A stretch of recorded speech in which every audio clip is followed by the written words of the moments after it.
Guitar Solo Countdown. To Jimmy Wolf Guitar Solo Countdown, episode 23. Today we're going to look at the year 1988, and with my co-pilot Jeff, we're going to pick our favorite albums and the greatest album. So they might be the same record, they might be different, and I'm going to throw it to Jeff. You want to start off? Give your 1988 favorite, obviously Paula Abdul. Forever Your Girl, eh? No, absolutely not. So you sent me a list, which was very helpful. So I went over my own record collection and I was looking. It seems like 88 was a bit of a blip. It was kind of like a skip over year from 87, which was huge, to 89, which was also huge. 88 was I agree. But you sent me some good ones, and I'll go over just a few of them. Slippery When Wet, Justice for All, Metallica, Van Halen, OU812, Robert Palmer, Heavy Nova. Jeez, that was a big one that I remember. Yeah. NWA, Straight Outta Compton, Traveling Wilburys, GNR Lives, U2, Rattle and Hum, Duran Duran, Big Thing, and Kylie Minogue. Yeah. And Paula Abdul, Forever Your Girl. Yeah. So, there are. I'll go with favorite first. Okay.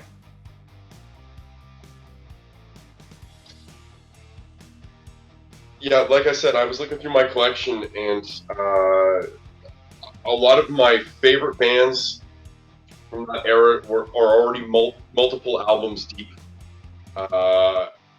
Some of them, most of the bands I really love from that era are actually still getting better. So, but I gotta say, my personal favorite would be Rattle and Hum by U2. I have. Nice. I know my favorite from '87 was also Joshua Tree, but Rattle and Hum to me was very special. It was the first U2 album I ever bought, or I actually got it for my birthday in grade 6. It was given to me as a gift for my birthday because I specifically asked for it. But it was the first one that, like, I bought it, or I had been given it, like, when it was current. Whereas, Joshua Tree and the other ones, I all found them later on in life. And sometimes not far after they were released. But, I mean, I remember seeing the video for Desire. And I was like, I love that. The video was like one of those stop motion things where it's like driving on a very crowded, busy street in, like, New York, or I think it was filmed in Vegas. But just rapid fire lights in cars and traffic and this and that, and it was exciting. In contrast, actually, I think the album was a huge flop for them. The movie, I know, was a big flop. Critically and commercially, it didn't go over well. I think people were a bit tired of U2 at the time. I think maybe the band were, maybe, I don't want to say full of themselves, but they just thought that there's a never-ending appetite for things U2. And I think that the music, their audience had kind of, or maybe the pop audience in general, had thought that Rattle and Hum was maybe a little too much of a homage, to American music, maybe riding the coattails of, American music a little too much. They stepped a little further out of their comfort zone. I know they recorded some of the songs in the Sun City studios. Jimmy Iovine was the producer. He was taking orders. U2 did exactly what U2 wanted to do. They wanted that vintage Sun studio sound. I think they got exactly what they wanted. To me, the singles are very strong. I mean, Desire. Some of their greatest songs are on that album, like Desire. When Love Comes to Town, B.B. King. Even though I don't really like B.B. King, that song works really well. Those two, that's a collaboration that really works very strongly. Angel of Harlem, and probably, although not their most well-known song, All I Want Is You. is the album's closer and amongst the best songs they've ever written. So, and also it was like kind of like a half live album and half new studio recordings, but there's 9 full brand new songs on that album. So it's almost like a full brand new album on its own. Like 9 songs is nothing to scoff at. 9 totally original new compositions is nothing to scoff at. So, you know, you get a little old and you get a lot new. And I mean, I just really like the dynamic of it. And I know it's kind of a blip in their career. They would probably wish they could forget about the movie. But as far as an album, I think it stands very strongly on its own 2 feet. The live renditions of the other songs are excellent. The gospel version is still what I'm looking for. Bullet the Blue Sky is strong, and with like an extra spoken word verse in it. Just tremendous. Definitely my personal favorite from 1988, for sure. Cool. Awesome. The defense rests. Right. So you want to hold off for the greatest album, maybe till a bit later? Well, I'd like you to now go with your favorite of 1988. Okay, for sure. Okay, before I do so, I'll just list off a few, just so people get an idea of the musical landscape. So, for rock, we have Living Colour Vivid, AC/DC Blow Up Your Video. You mentioned Van Halen, I won't say that. David Lee Roth, Skyscraper, his third album. Queensryche, Operation Mindcrime. Poison, Open Up and Say Aw. Great album cover. Traveling Wilburys, Volume 1. Keith Richards, Talk Is Cheap. So the Stones were on a little bit of a break. I think rumor was that they broke up even. So Keith was doing a solo thing. Danzig's first record. Glenn Danzig was the singer for the Misfits. Huge punk band, post-punk band. Robert Palmer, you mentioned that. Robert Plant, now in Zen, from Zeppelin. Another Zeppelin guy, Jimmy Page, did Outrider. Steve Earle, Copper Road. Steve Winwood, he was a classic British keyboardist. Roll With It, played with everybody. If I'm not mistaken, James, was he not the singer in Traffic? Yes, and Blind Faith as well. Yeah. Ozzy had a record. Ozzy Osbourne, No Rest for the Wicked. That's what I had for rock. Now for metal, thrash metal, the big 4 all had a record. Metallica, you mentioned that, and Justice for All. Anthrax had State of Euphoria. Megadeth had So Far, So Good, So What. And Slayer had South of Heaven. There was also Iron Maiden, Seventh Son of a Seventh Son. Judas Priest, Ram It Down. Pantera, Power Metal. Black Sabbath had an album as well. But yeah, like you're right, like lots of records, but not really any huge notable ones, really, right? It's a little bit gray. Pretty much every artist you mentioned in that whole blurb, none of those were their best or most commercially successful, or none of them are particularly memorable to me, but I'm not huge fans of any of those artists. But even in the ones where you sent me earlier, like Duran, Big Thing was, very forgettable and yeah. Certainly not their best. I mean, even the one before and the one after are both better. So yeah, 88 was from my perspective, a complete blip. But sorry to interrupt you. You more to this. I mean, I was just gonna say, I think the only notable rock album that you could say it's arguably their best would be Bon Jovi, right? And Robert Palmer too. Yeah. Heavy Nova was by far his biggest solo album. It was huge. His most successful. Yeah. And I think that was just coming after. It was Power Station, I think, was 86 or 87, and then Heavy Nova. And I think Power Station was 86, and I think Robert Palmer had Riptide in 86 as well. So 2 records for him in 1 year, and then Heavy Nova in 88. So yeah, that was So the first hit was Addicted to Love, like the first major hit, right? In the 80s. That was Addicted to Love, 86, I think. And then yes, I Didn't Mean to Turn You On also was from Riptide. Those were the two big tunes, and Heavy Nova had Simply Irresistible. So those were the three videos that had just the chicks playing. That was his trilogy of videos. So iconic. Awesome. Awesome. Yeah, no, it's amazing. Okay, and then so I also found too, you're seeing the stylistic split starting to happen a lot now in '88. Like even when I go online, it's like there's the alternative crowd, right?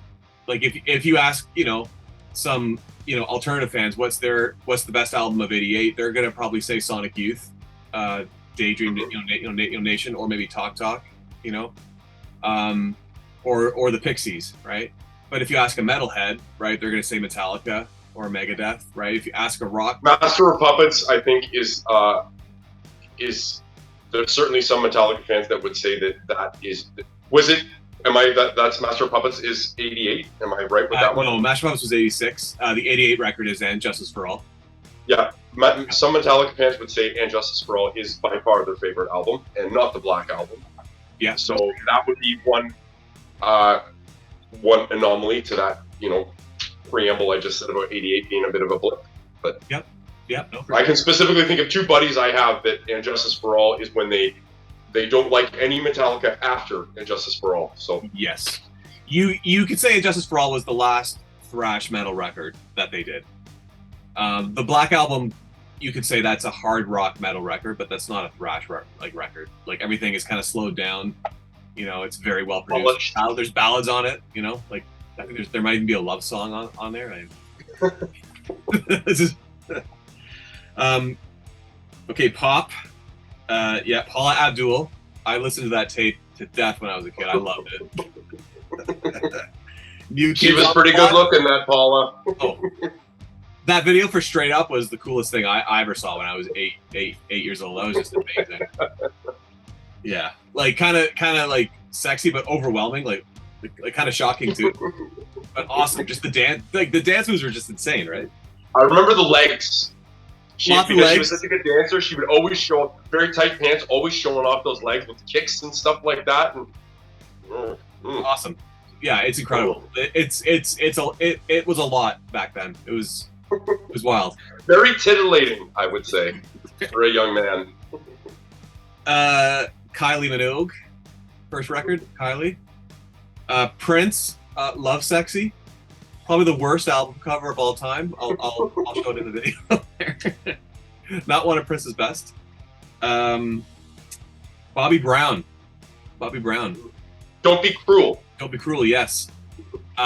New Jack Swing, is that the style of pop? That sort of pop beat that was starting to get big? Yeah, New Jack Swing was more, it was a term coined by, I think Teddy Riley was the main producer who kind of coined that term, and it was like kind of R&B but with a bit of a hip-hop attitude. Yeah. And it was a lot of hi-hats and snares in the percussion, a bit sing-songy but with a little rapping as well, and Belle Biv DeVoe, Bobby Brown, Another Bad Creation, even Boys to Men might have all been considered New Jack Swing. Yep. I loved all that stuff. I thought it was all fantastic. Yeah. I don't think this is from '88. I think it's from '89. But the Ghostbusters 2 soundtrack. Listen to that album constantly. Had On Our Own by Bobby Brown on there. Had that swing going. Like, yeah. I mean, I guess Bobby Brown, I think, was one of the few. He was trying to, I think, maybe, although he was probably the biggest artist in that sound, I think he really wanted to, like, maybe distance himself a little bit from that term, because, like, I know for me and my friends, that was considered soft. And it was like, rap was hard, New Jack Swing was soft, and Bobby Brown wanted to be on the harder end of things, and he always had little raps in there. We call the Ghostbusters and we in control. Under the building. And because like that on that album, that was Bobby Brown was no rapper beforehand, and all of a sudden he's rapping, and his even his dance moves were a little harder, and so I think he made a conscious effort to like try to be more street, and you know it worked for him until it didn't. But, Okay, I want to do this quickly as well. I want to tell you the top 5 selling records of 1988 that came out in '88. There was a ton of records that were selling a lot in this year, but they came out like earlier. So the top 5 records that came out in 1988, you'll never guess the top one. But I'll start from number 5. So number 5, Roxette, Look Sharp. Ooh! Yeah, Tons well, of you know what? I can't believe I didn't think of that, but sure, of course, that was huge. I Tons can't of believe hits. I didn't remember that. Yep. That was 10 million. At number 4, Metallica and Justice for All, 11 million. Wow, I wouldn't have thought that. Yep. Number 3, your favorite, Paula Abdul, Forever Your Girl, 17 million. 17 million. Paula, Jeff Dunbrack. Yep. Push me up. Yep. 17 million. Bon Jovi, New Jersey. That's not really surprising. 19 million. Mm-hmm. You'll never guess this one. The top one. Garth Brooks. Nope. Tracy Chapman, self-titled record. You know what? It's crazy that I you know mentioned that, but of course, I remember that very clearly. Yeah. And Awesome record. I wouldn't have thought that many, but sure, great album. Yeah. Talking about a revolution, and it's funny that you said that was the number 1 because I can certainly remember that year that I would have been in '88. I was still 9, 10, and I knew that I really liked that song, Fast Car. Yeah. I knew that it was about struggle, and it wasn't a happy song. It was kind of sad. Mhm. But I didn't understand I didn't know about poverty and alcoholism, and I couldn't understand what the lyrics were about. But I've always loved that song. Now that I'm older, I can really process it a lot better. And it's a song that's grown with me as I've grown older, and I love it as much now as I did back then as well. And Cool. Yeah, good album. Okay, now just really quickly, these are the top alternative records that I could find. Jane's Addiction's debut, Nothing Shocking. My Bloody Valentine, Isn't Anything. Soundgarden's first album, Ultra Mega. Wow. Okay. Now I think Morrissey left the Smiths, and then he had his first album, Viva Hate. You're not a Morrissey fan. The Sugar Cubes, that's Bjork's original band. Life is Good. Sade, Stronger Than Pride. Pixies, Surfer Rosa. The Pogues, L7. okay. Talk Talk, Spirit of Eden, Sonic Youth, Daydream Nation, and Billy Bragg. Workers' Playtime. That's a big list. A lot of records there. A lot of That's a lot of records. a lot of pretty critically acclaimed albums in that list too. I'm not the biggest alternative guy, so a lot of those albums I haven't really heard. I listened a lot to Sonic Youth, like when I was younger, but I am personally not familiar with any of those albums. I know all of those bands. I know who they are, but I don't know any of those albums. they're like albums that are like, you know, if like they're critically acclaimed, like they're like the critics' choices, you know. It's like art, like artsy, you know. It's like if you're a critic, you always give those albums high marks, you know. Mm-hmm. I don't know. It's just kind of the way it is. James, I want to know what you're going to give high marks to. Okay, so going completely away from the alternative world, my favorite album is not critically acclaimed at all. It was critically panned. David Lee Roth, Skyscraper. My favorite record. I love it. It's all good. I think it's awesome. I fell in love with it when I first heard it. I mean, you know, I'm a guitar player. It has Steve Vai, has Billy Sheehan, Greg Bizinet on drums. Like, I mean, it's the dream team. Like, they're incredible players. David Lee Roth, I think he's kind of forgotten about Van Halen at this point. He's just doing his own thing, and it's kind of a cool progressive pop record. I love it. I love the album cover. He's hanging off a cliff. Like, Of course, he'd do that, right? He's climbing a cliff. It's awesome. David Lee Roth can do whatever the hell he wants, right? Yeah, totally. And I think with David Lee Roth, like for me, he's like a really unique spice where like sometimes it's genius and sometimes it's horrible. For me, this is genius, but you know, it could be horrible too. It could just be me. Maybe it was just a good time in my life. I just I really enjoy it. But yeah, I mean, I wouldn't sell that record as being the best album of 1988. But I'll hold it close to my heart, you know. So that's all that matters, is that it's personal to you. For sure. All right, Jeff. So what do you think is the best? I need a prop. Give me 1 second. Okay. So definitely the best album of 1988. There is only one, and it was the first one that came to mind, and it was pure revolutionary, right there. Oh yes. I love this album so much. Of course. I have 2 copies of it. Nice. So obviously, in 1988, I didn't know of NWA. I found that album a few years later. Okay. And incidentally, personally, I do prefer their second album to Straight Outta Compton. But that album is revolutionary. These guys were talking about stuff that nobody was talking about. Fuck the police. Coming straight out of Compton. Yeah.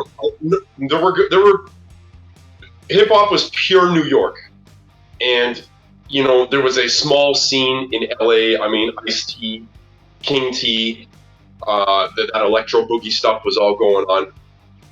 But to be honest, they were all, and any serious rappers were all trying to kind of be New York. Everyone wanted to be New York then. Mm-hmm. Not NWA. They were saying, we're coming straight out of Compton. They were claiming their home city, and they were unapologetic. Everything about them was different. They dressed different. They didn't have fancy, like, you know, fancy Gucci streetwear.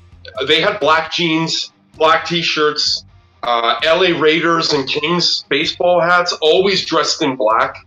Like, everything about them was different. Even the cover, like, Eazy-E's pointing a gun.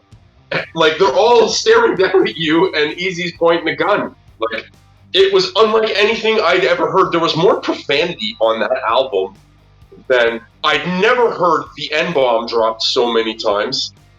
And a lot of that is, you know, sensationalistic to a young suburban kid, you know, from Canada. However, once you get past all that, the underlying rage and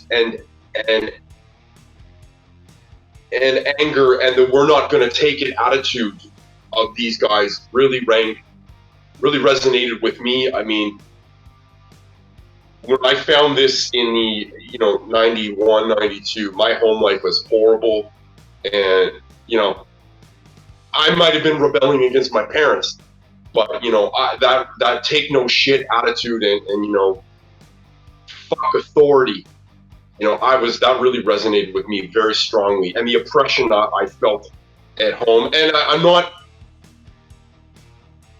not comparing my struggles to, you know, the struggles that these guys had, like living in the hood and all that. It's nothing like that at all. I'm not saying I felt an affinity to these boys, you know, that we were all one and the same. We're not. I clearly had a much easier life living in the burbs than living in Compton, and how different their lives were than mine. But the overall sense of, you know, the message that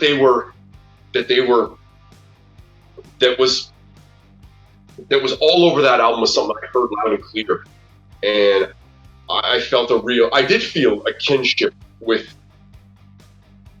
just these 5 guys. And the other thing I was thinking on my way home today from that meeting that struck me so that I found so revolutionary about that one album is that, I wasn't terribly as much into hip hop.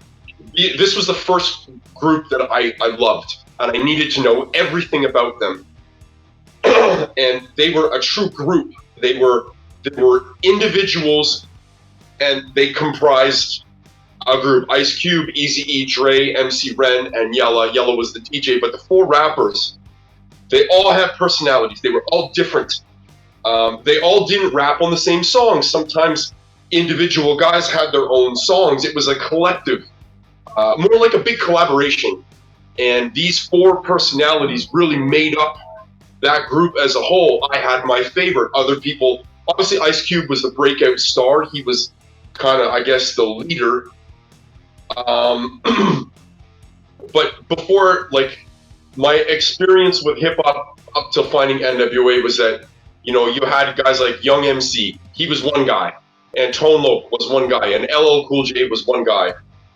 And even though Public Enemy were a group, I mean, it was Chuck D's group, and Flavor Flav was just some guy that did a little bit now and again. But Chuck was the rapper, and that was it. It was his group. Whereas NWA was just something totally new. They were all, like, I felt like I knew them all as individuals after listening to this album. They were all kind of funny. They all had jokes. They were all real people, and they all had full personalities that really came across on one album. And I devoured this album. I spent countless hours listening to it. I knew every song. I knew every word. And also the other thing about this album too is that, hip hop was really changing, and it changed with this album. So you had the Straight Outta Compton, Fuck the Police, Gangsta Gangsta, and then you still had like Quiet on the Set, which is really like dancey and electro boogie, because that's what LA was at the time. It was in transition, and that album changed it right there. It would, after Straight to me, it was Straight Outta Compton is the equivalent of Van Halen 1. There was before and there was after. Before Van Halen 1, life was forever changed after Van Halen 1, and I think this is hip-hop's answer. Hip-hop's equivalent, I'm sorry. That there was just an entire genre spawned from that album. It was so influential. Like, people now, after that album, the record labels were interested. People were getting signed from the West Coast. Hip hop was making money out there. And then you got guys on the East Coast, again, that really loved that album, like people like Biggie and Tupac. And like those guys loved NWA. And they pay homage to this group in their recordings. Dr. Dre's career, he's one of the biggest artists in the history of all music, let alone hip-hop. I mean, Ice Cube's career to this day is so unparalleled, involved in movies and everything else. And this album right here is what started all that. MC Ren had a prolific career on his own. Even the DOC, who was like the silent member, he wasn't actually, he's pictured, he's not pictured on the album Arabian Princes, but he left before the album came out. But the DOC had a very prolific career. Just himself was involved in a tragic car accident and had his vocal cords ripped out, and then after that he kind of talked with a scratchy voice, and his recording career was pretty much over. But there was so much talent in this group and in this album. The DOC is all over this album too. I mean, he writes some verses for Eazy-E. But I mean, it all started with Straight Outta Compton. Straight Outta Compton, by far, the greatest album from 1998. It was so influential. And I don't think it's so influential that I don't think hip-hop has seen another album, since, really, as far as I'm concerned. So. Okay. I totally agree with what you said. You made a great case. I can't counter that. I mean, yeah, like hip hop is the dominant mainstream form of music still, like today. It has been arguably for the last 20 years. And yeah, you could say that album was the first major hip hop record, right? I mean, like what I would say is there another hip hop album that would rival that one for being influential? Also, in terms of like big things in its favor, it was one of the first albums to go platinum. Now, I think other albums had gone platinum before hip hop wise. I'm pretty sure Raising Hell by Run DMC. I think LL Cool J. But in terms of like certainly nothing from the West Coast, and then this thing comes out with relatively no radio play either. I mean, I guess some college radio stations, certainly nothing on MTV during the day. It was all kind of word of mouth, spreading in hip hop communities. And, you know, as of 1990, I think it had sold 2 million copies.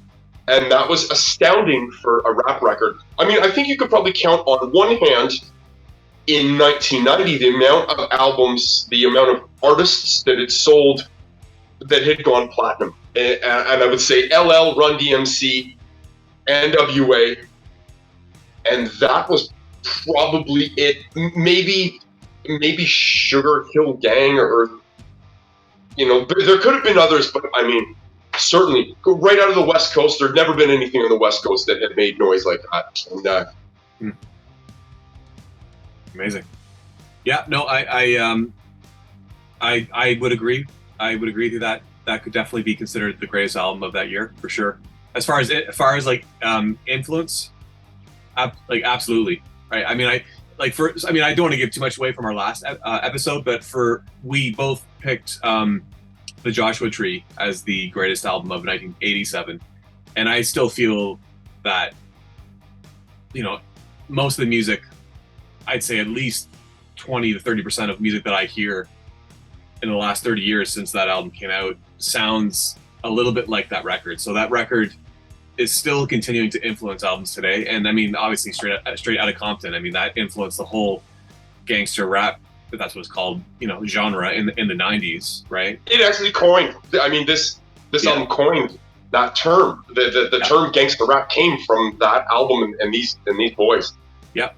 The song Gangsta Gangsta was the first mention of that term relating to hip hop, and more like just the street attitude, and you know, it's credit Ice Cube on that one for writing that song. So yeah, and it's, you know, it's still being felt today. I mean, if you turn on any, you know, like any hip hop single on Spotify or iTunes, like there's going to be some kind of reference to some kind of gangster thing somewhere, right? I mean, it's going to be there.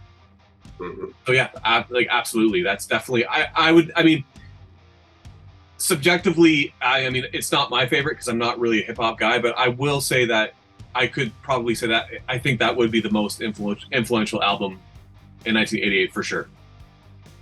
Absolutely, yeah. Okay, we're.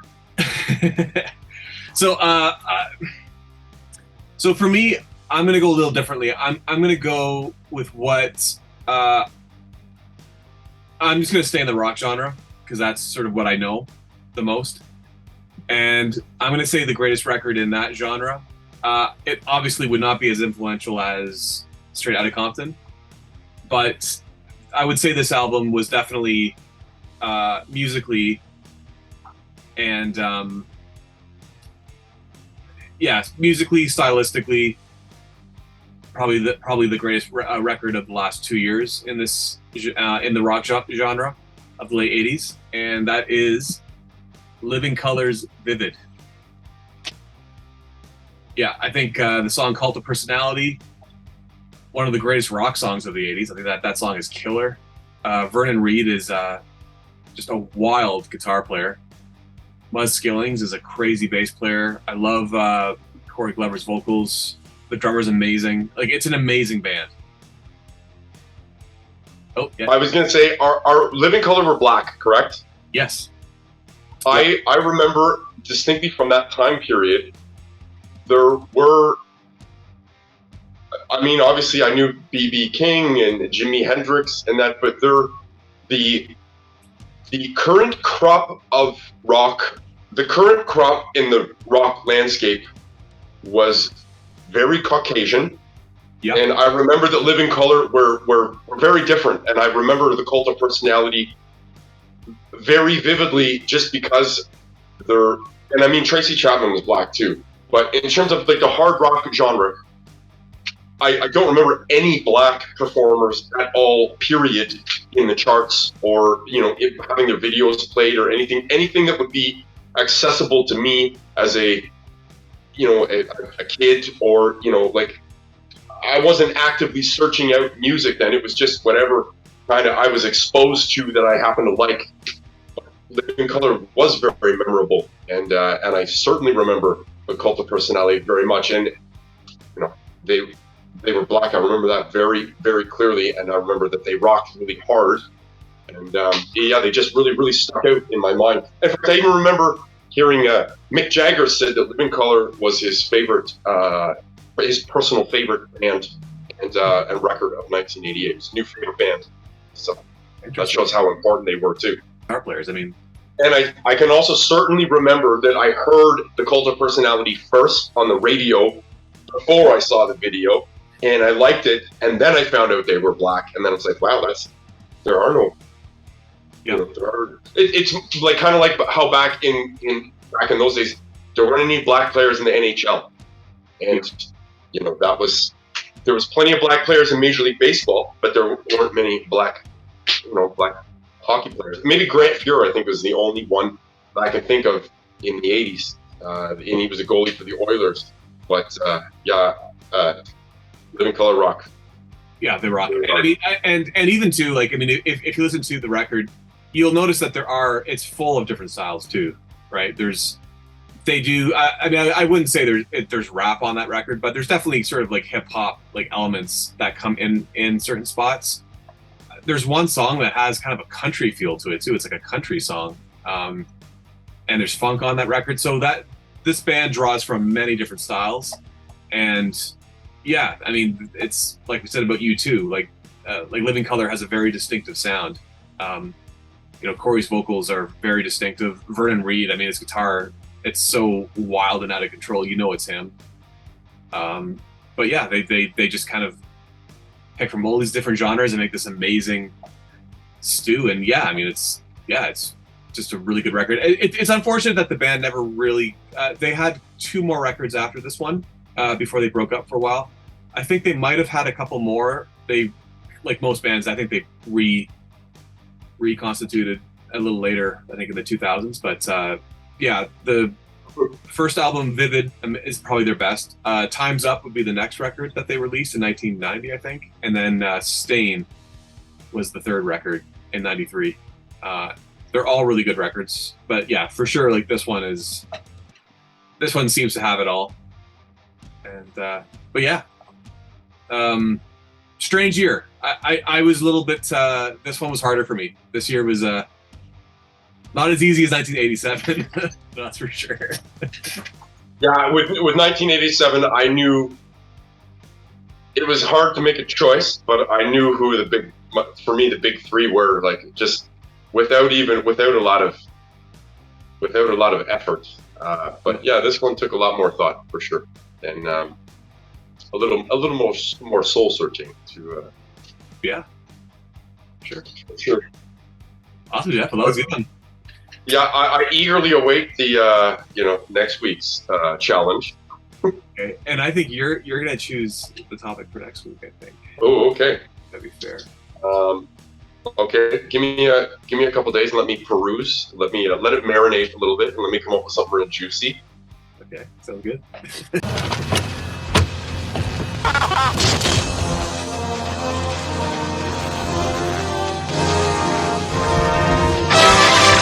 Jimmy Wolf Guitar Solo Countdown.